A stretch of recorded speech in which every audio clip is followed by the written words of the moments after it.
that some people are hesitant to put together because they feel it's work. And you have to have your ingredients. And my favorite supermarket is the Fresh Market because That's part of the salad. My favorite supermarket is the Fresh Market. It's 2 minutes away from my home. You're on camera. So I go up there and I pick my favorite vegetables and fruits, and I put together a nutritious salad. So here it is, and you can mix it up. And when you're eating, you eat with your eyes. It's color and content and the vegetables that you put together that makes you want to eat. So here I'm going to demonstrate. We have chopped apples. We have a curly lettuce that's organic. Everything is organic here. We have the small tomatoes in different colors. Romaine lettuce chopped, cucumbers, and the super greens. So all of this put together, a crunchy salad topper that is packed with protein. That's for a nice crunch and very delicious. My favorite is an Italian dressing, but you can do any dressing that you want. Creamy dressing, avocado, a Caesar. You can add croutons, but a salad is always a complement to a meal. So please come up here and enjoy a nice salad or meal. I'm happy to do so. And my next, when I'm better prepared for this, I will make a few of the salads and demonstrate how they can be done and enjoy with your meal. Because it's important that you have not only carbohydrates, not only meats, but also greens and vegetables. So I hope you enjoy my tiny little demonstration and enjoy. Thank you. So you all come and have a salad. Thank you, Sister Joan. You may want to just come and actually partake of the salad. You know, when you tell people about salad, they get turned off right away. There's nothing wrong with coming once a month or twice a month to eat your ethnic food, bhai chokha, bhaji, your baked roti. But this is the if you're a diabetic or you're interested in controlling your calorie intake, then this is one way of doing it. The salad must be appealing, and you must feel good about eating it, so that you get a sort of a feel for it. So that this could be a replacement for one of your meals. If you're having 3 meals a day and you're accustomed to 3 meals a day, and at a certain time of the day you're feeling hungry, then this is one way of cutting back on your calories, and it is very appealing. And appealing in color, it's colorful. You're adding various spices to it, a little black pepper, cumin, things that will make it more tasty, so it's not bland. So this is one of the ways. You have some apple, chopped apple. You have the lettuce. You have cucumbers. You have the tomatoes. Sometimes we put strawberries also. So You have to know how to put fruits together. You don't mix up everything. So she's saying that you don't mix up everything, you don't have to know how to put the fruits together. So you have to mix it in. So please come up and try some of it. Here she's adding some nuts and This is a packed protein, salad topper. some dressing. Now, I mean, we are not spending a lot of time on the dressing today, but even the dressing can be, you can be very creative and selective in what dressing you use, because some of the dressings are also very high in calories. So choosing your dressing carefully is also important, and it should add to the flavor of what you are taking. So those of you who have come up and Come your sister-in-law fix you salad. come, you don't get this very often. A fixed salad for free. So now after you finish your salad, you can go across to Dr. Karanchi's station there and get your blood sugar checked. You will see that the needle has already moved, because this is all low calorie. This is low calorie. It takes a while for this to register on your calorie scale. So this is ideal. So we must finish up all the salad today. I mean, have an extra serving of salad. Now, if you get accustomed to this will become part of your routine. This will become part of your routine. That's what you want. You want this to become part of your routine. No chocolate stuff.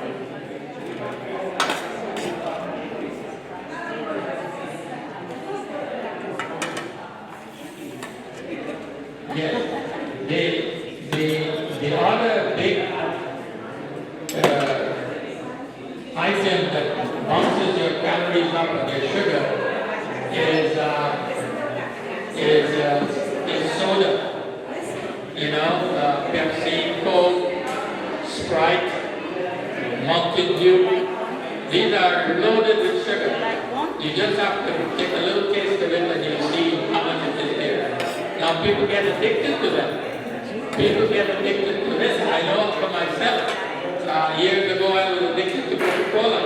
And even now, when I want a little lift, I have a little bit of Coca-Cola. So you have to wean yourself off. I remember many years ago when my son Khalil was small, we would come home and have dinner and he would ask for the Coca-Cola. And after that he was bouncing off the walls. He said, wait a second, we're not paying attention to what's happening here. So we cut out the Coca-Cola and the whole thing stopped. It is a stimulating drink. You feel good, but it's not good for you, especially in large quantities. So it's better if you can wean yourself off soda drinks totally. Just switch to water. After a while, the water will taste just as good as the soda. But you have to wean yourself off. Yeah. We still have lots of salad here, so please come up and have some more. So you will get the feel for what it is to have a salad carbohydrate. What was zero Coke now? Zero Coke I would avoid all because they're all addictive. I was with a friend a few weeks ago that was he brought a whole cartoon of what is it called? Gatorade. Gatorade, it says 0 calorie Gatorade. But when it says 0 calorie, you've got to read the content, read the fine print. There's always something else which is being replaced. And a lot of people, these drinks, they replace it with sweeteners.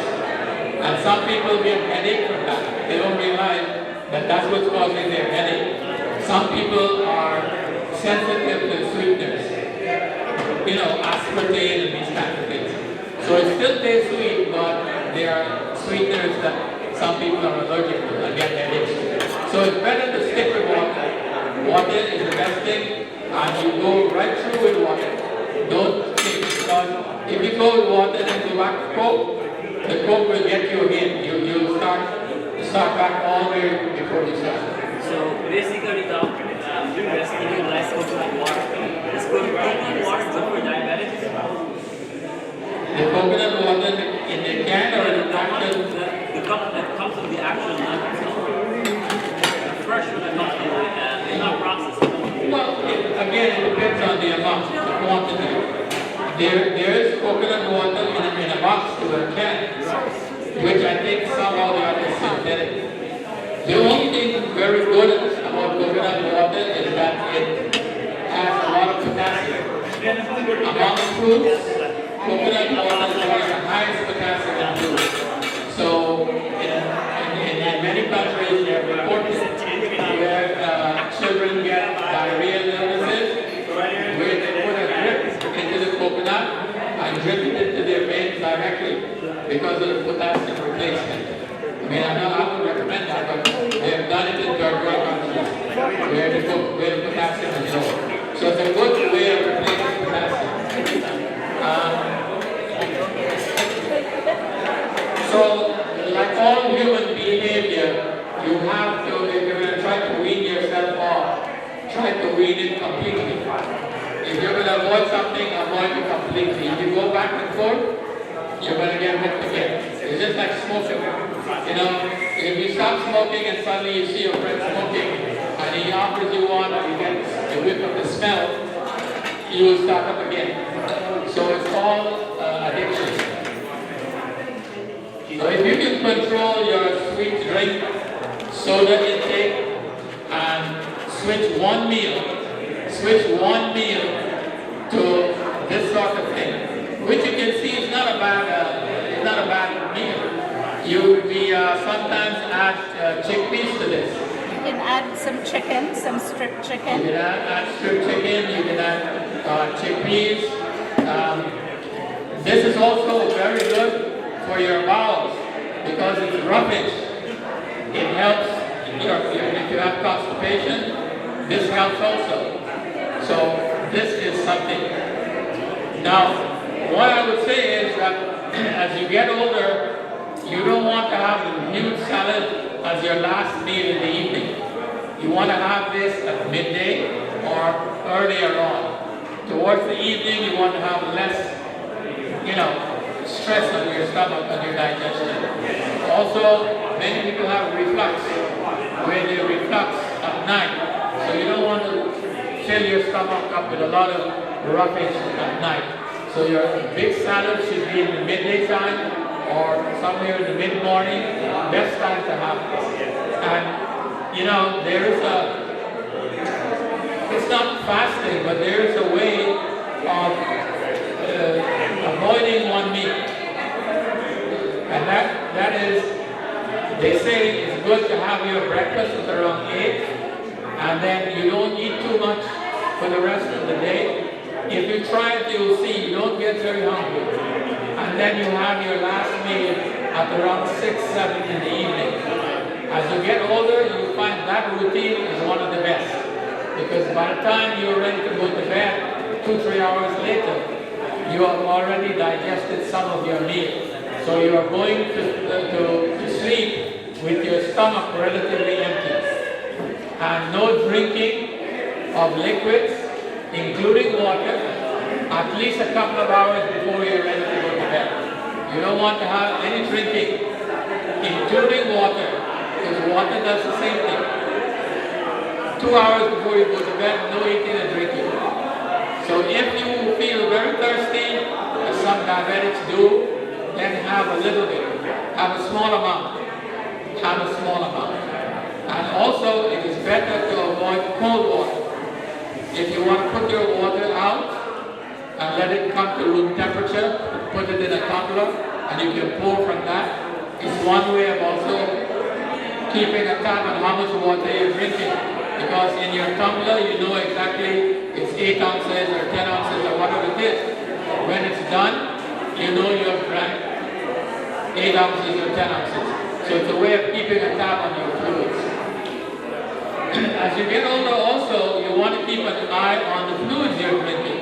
Because your kidneys is filtering, you want to have a certain amount of filtration going on. and the fact that you are drinking a certain amount keeps your kidneys flushing. So that's a very good rule of thumb to make sure that you're taking in enough fluids. Some people, as they get older, their thirst mechanism ceases to function. That means they're not thirsty anymore. They don't feel thirsty. You know, normally for you and I, if you feel thirsty, you go and drink. But as people get older, they don't get thirsty anymore. So they don't drink enough. The stools stay in the tummy and get hard, and then they have a hard time passing their bowels. So all of those things, it gives you a rhythm, a certain rhythm and regularity that you want to have. So it's all interconnected. The kidneys, the bladder. You know, when you drink less towards the evening as an older person, you would know you don't have to wake up at night to go to the bathroom. Waking up at night 2-3 times is a pain in the neck because it breaks your sleep. So empty your bladder before you go in. Don't drink 2 hours before you go to bed. And when you wake up in the morning, then you can start your drinking again. But it helps to not fill up your bladder, so you have to go wake up and go to the bathroom. Many people fall. Elderly people, they fall when they have to wake up at night because they're staggering around. That's another important advice we give people as they get older. Always keep a night light between your bed and your bathroom, so you can see exactly where you're going. So you can navigate your way clearly to the bathroom. So you're not staggering around and put the light on and this and that. The light is on already, a small night light in the passageway. Very, very important. The last bit of advice I will give, and this is for people who are changing their lifestyle. Let's say a lot of people, they turn 70 or they turn 80, and you get a little real estate letter in the mail. Oh, Mr. Ali, you're now 80, 90 years of age. Time to sell your house. So you said, yeah, that's a good idea. Time to sell a house. Prices are high. Now, what are you going to replace it with? When you sell your house, you have to replace it with something. So you may find out that you have to replace it with another expensive, smaller house, which you don't want. But here's the point. When you're going to replace your house, or even when you're buying your house as a younger person, make sure you have rooms downstairs. So you don't have to climb upstairs later on in life. You may own that house for 30, 40 years, and you will get old in that house. So if you have to climb upstairs, and then suddenly you find out you can't climb the stairs, where am I going to sleep? I don't have any room downstairs. I have to change my house. So cater for that when you are planning your house. If you are building a house, make sure you have 2-3 rooms downstairs so that you can make one. When you're young, that's your office. When you're old, that's your bedroom. And make sure that you have access to the bathroom. There's a bathroom nearby. Right? So you can do all of this when you're planning to build your house. You can make sure that the bathroom is near where your office is, which later on is going to be your bedroom. So all of this is all the various phases of life that you go through. So this is all planning ahead of time. So you don't have to go and buy another house. So it is important that you plan ahead and make these changes long before your plans. Also, you don't know where your children are going to be. In the beginning, everybody wants to have their children living with them, which doesn't work. So if the children are nearby, all well and good. If they are far away, then you have a problem. So having your children and support system in the United States, one of the problems is people don't have support system. So more and more they have to depend on people coming from abroad. Like in Europe, in Germany, half of the people that are taking care of the elderly Germans are from Syria. And they are very, very important workers. Here in the United States, our people in Florida, 90% of them are from Haiti. If you go to the nursing homes, as I do, you will see that there are no other ethnic people in the nursing home other than Haitians. Some Jamaican. And some Jamaicans. But once the Jamaicans graduate from the nursing home, they go to the hospital and then on to bigger and better things. So planning ahead is, as you get older, is very important. Don't wait until, suddenly something happens and you have to plan. The exercises that I did a few weeks ago, some of you might have started doing them, and you find that it will keep you functional. It will keep you walking.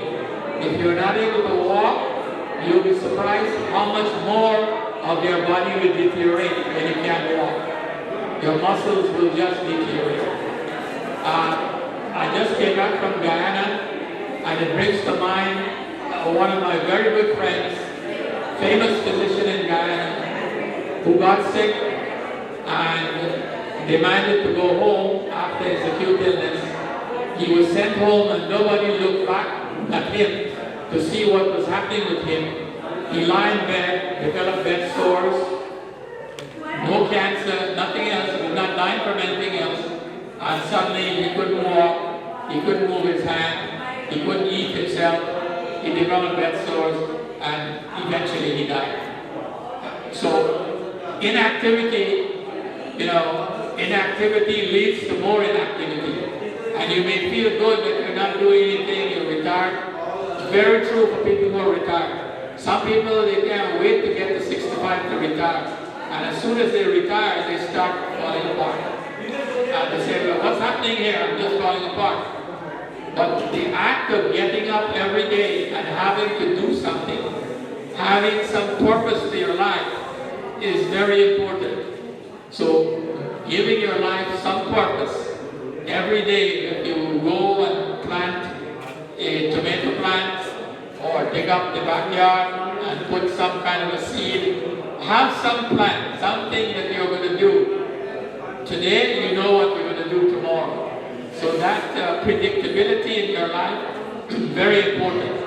So all of this is called for planning. So today we have, to summarize, we have demonstrated the fact that a little bit of avocado, a little lettuce, a little bit of cherry tomato, some strawberry, chopped apples, all of this can make up your salad. And it can make up one meal, okay? Very desirable meal. And you will feel just as good. You will see the difference. If you're a diabetic or you're counting calories, your sugar is not going to go sky high. You might have heard the term high glycemic index and low glycemic index for diabetics. High glycemic index means that this food, when you eat it, hits your bloodstream right away. It gets absorbed and your blood sugar goes up, spike right away. So diabetics don't want to eat high glycemic foods. They want to eat low glycemic food. Low glycemic food means it's a food that takes a while to get to your bloodstream. It's a slow digestion and slow absorption. And this is what happens with the salad. The salad, not that it has 0 calories, but it's very slow in getting into your bloodstream.